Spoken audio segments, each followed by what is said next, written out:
Wow. Where has 25 years gone? Just Hello, everyone. I'm Simon Preston, and welcome back to Reggae Boys Commentary. This is the channel where we come together to discuss everything in relation to Jamaican football. If you haven't already, hit that like button, hit that subscribe button, and share this video, as this is a vintage video that we're going to discuss, something that we don't get to speak about often as we reflect on that journey from 1998.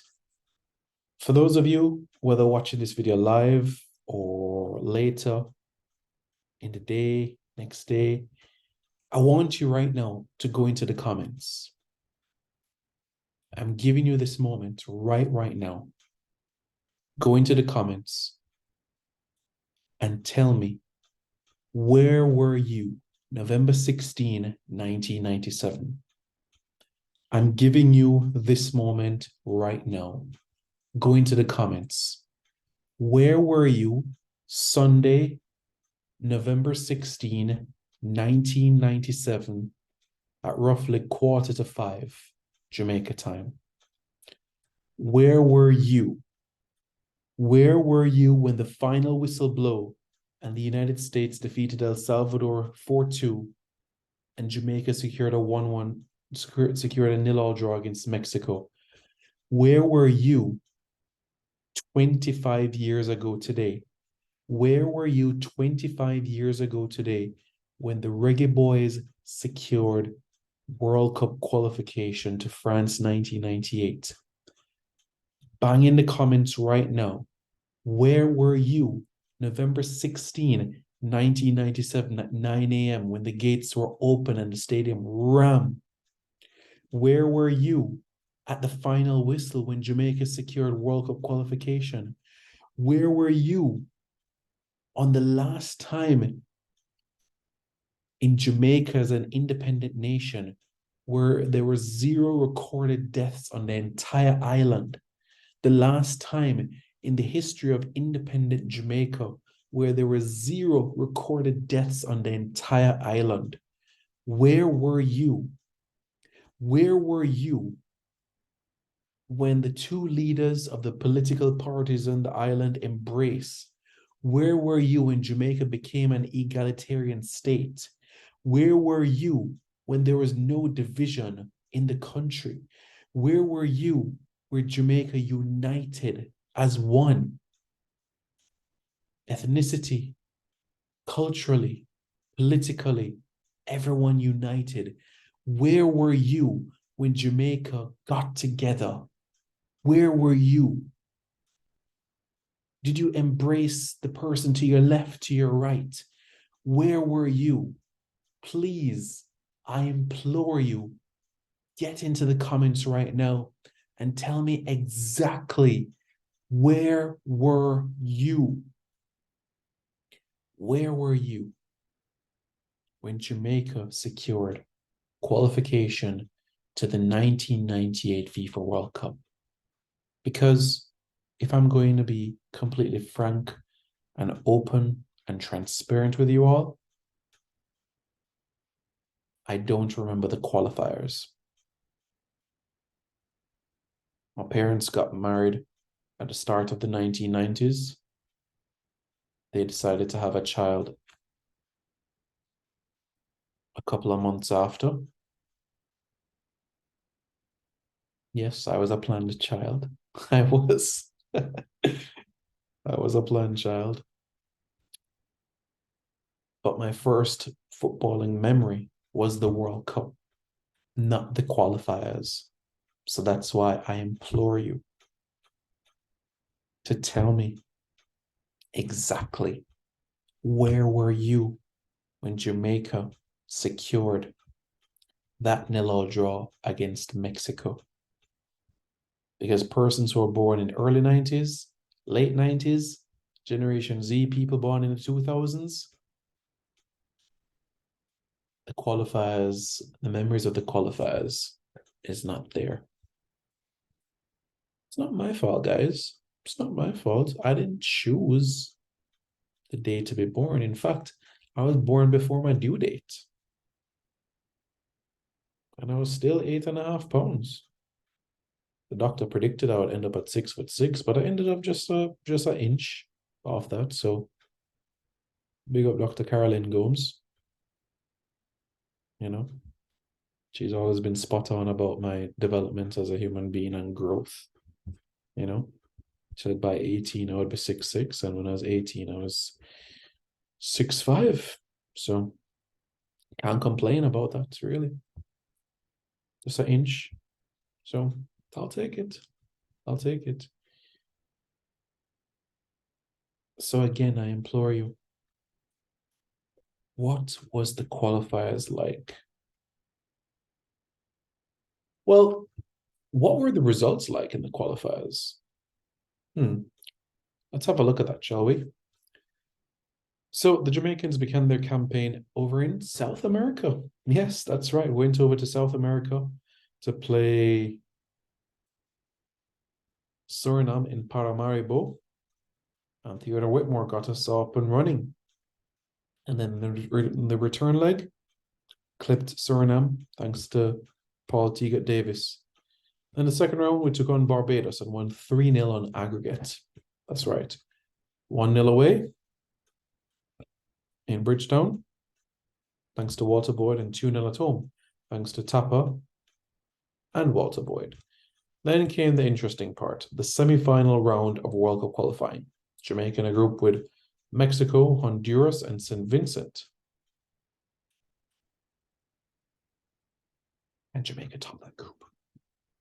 4 wins, 1 draw, and 1 loss. Only 3 goals conceded. Fewer than any team in that group. And guess what? The only team that conceded fewer goals than Jamaica in the semi-final run was Canada. Yeah, Canada. They conceded 1. And the Jamaican team, what I will say in relation to this matter in particular is that there was never any doubt, was there, about ensuring that qualification would be secured to the final round. A 3-0 win over Honduras, brace from Walter Boyd and a goal from Tapa. 2-1 win over St. Vincent, Paul Young scoring 2 goals there.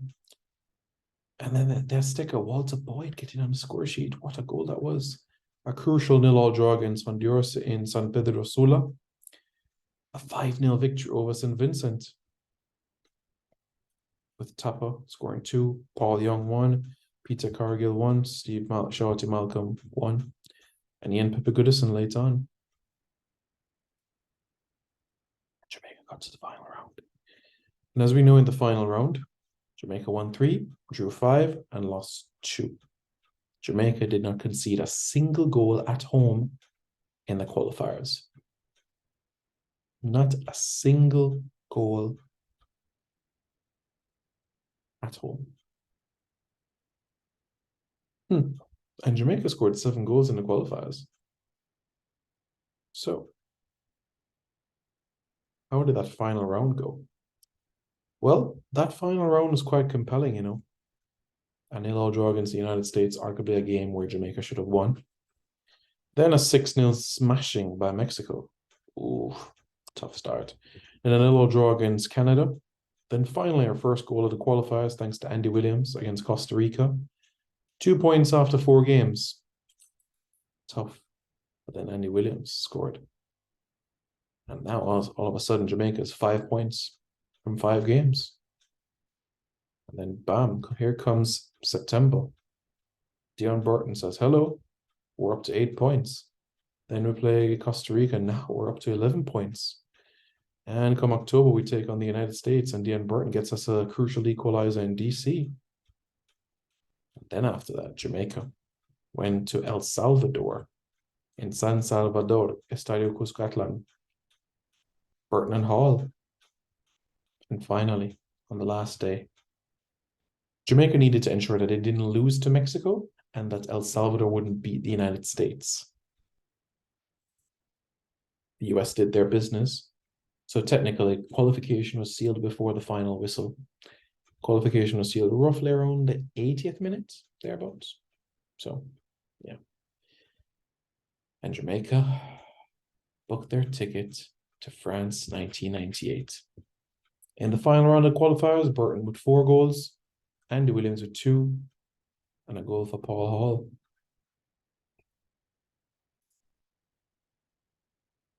Very good, isn't it?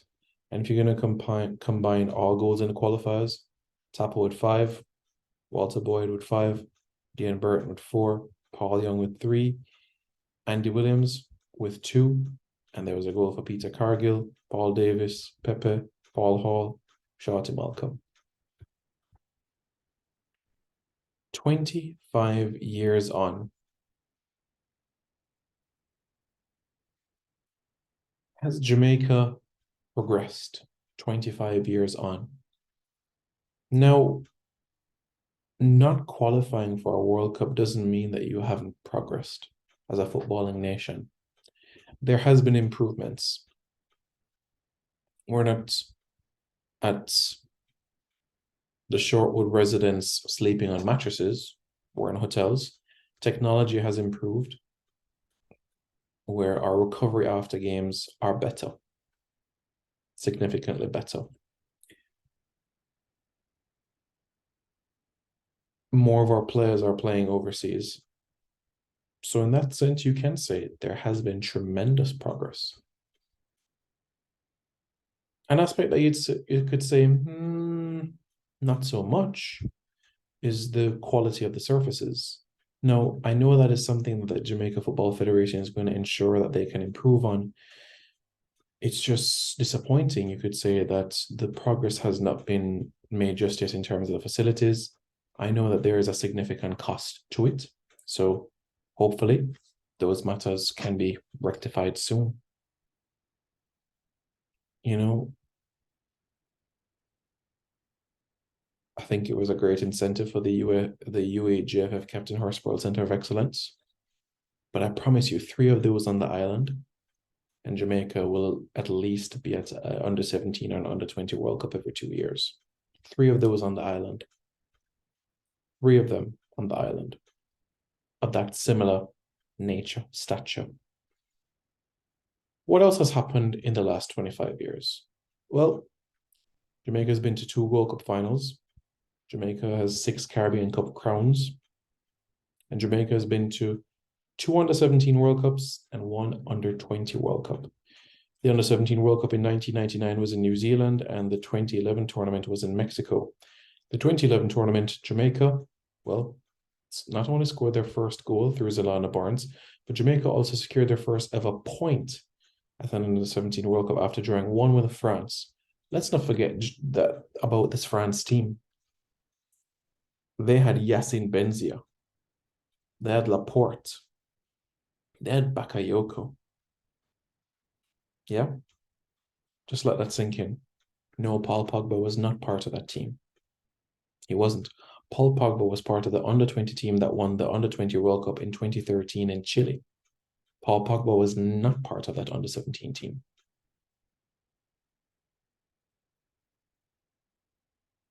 Laporte was. And Andre Lewis gave Laporte a handful.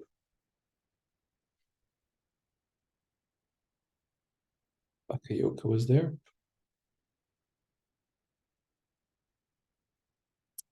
Yeah.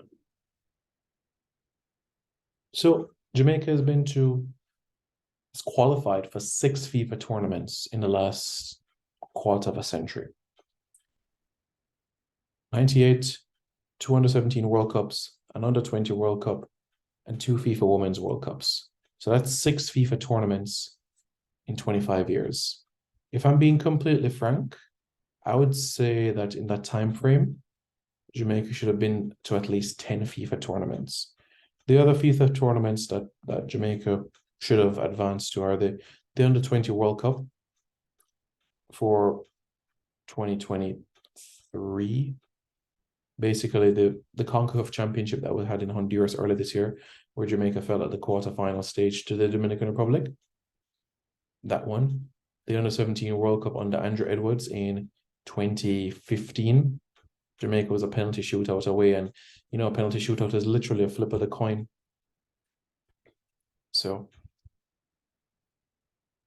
and that's an under-17 World Cup. So an under-20 and an under-17 World Cup. Now, the senior team, 2006 World Cup and 2014. For 2014, as soon as Naira Nosworthy got injured against Panama after Jamaica were leading 1-0, courtesy of a goal from Marvin Elliott, the wheels fell off the wagon. Naira Nosworthy and Adrian Mariappa at the heart of defence. Nosworthy tore his ACL. Lloyd Doyley was on the bench. Lloyd Doyley was on the bench, a man that has played over 200 games with Adrian Mariappa. And yet, Tapa at the time decided to bring on Omar Daly and put him at right back and to shift Jermaine Taylor at central defence. I didn't have an issue with Jermaine Taylor at right back, but why not bring on a man that already has a good tandem with Adrian Mariappa as well? Lloyd Doyley and Adrian Mariappa are not only best friends, but they played for the same club together for over 200 games, and they've played at centre-half together for many, many games for the club. But instead, Omar Daly comes on, and he decided to shift Jermaine Taylor. And the wheels just fell off. So I would say, realistically speaking, 10 tournaments over 25 years. And I'm sure many of you would say, well, we should have possibly qualified for 2018 as well. 2018 was going to be tough. 2018 was going to be tough because of the seedings, and we're in the same group with Panama and with Costa Rica. It was going to be challenging, honestly. It really, really was going to be challenging. And for 2022, I always said if we could get an intercontinental spot, then I would be happy with that, because from 2016 to 2021, the match against the United States was the first time they were introducing players in Tapa's reign post Winfried Schaefer. They were calling up players from the United Kingdom. So I felt that we had Caribbean Cup 2017, we had Gold Cup 2017, Gold Cup 2019, and we also had Nations League 2018 and also Nations League 2019 to introduce new faces, but those new faces were not given the opportunity. So when you reflect on the past quarter of a century, what are some of the lessons that we can learn? And what are some of the things that we can use to move to the next quarter of a century? How do we ensure that 2026 is not missed? How do we ensure that the Reggae Girls can put themselves in a good chance to win 2027 World Cup? And yes, that is right. I did not milk my words here.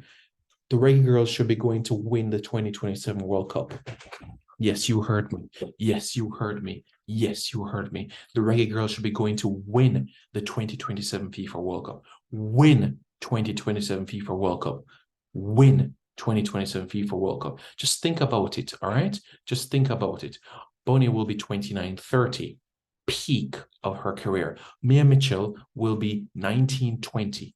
Giselle Washington, mid-20s. Sade Dalma-Lakan, mid-20s. Jaden Matthews coming into her. Sydney Schneider, mid-20s. Alison Swavey, late 20s, early 30s. You're talking about an experienced squad, a squad that will hopefully have 3 World Cups under their belts, for some 2 World Cups, squads that will have players plying their trade in Europe, players that will have been progressed from college to the professional game, and a smoother transition than what we saw in 2019. Why can't the Reggae Girls go and compete to go and win 2027?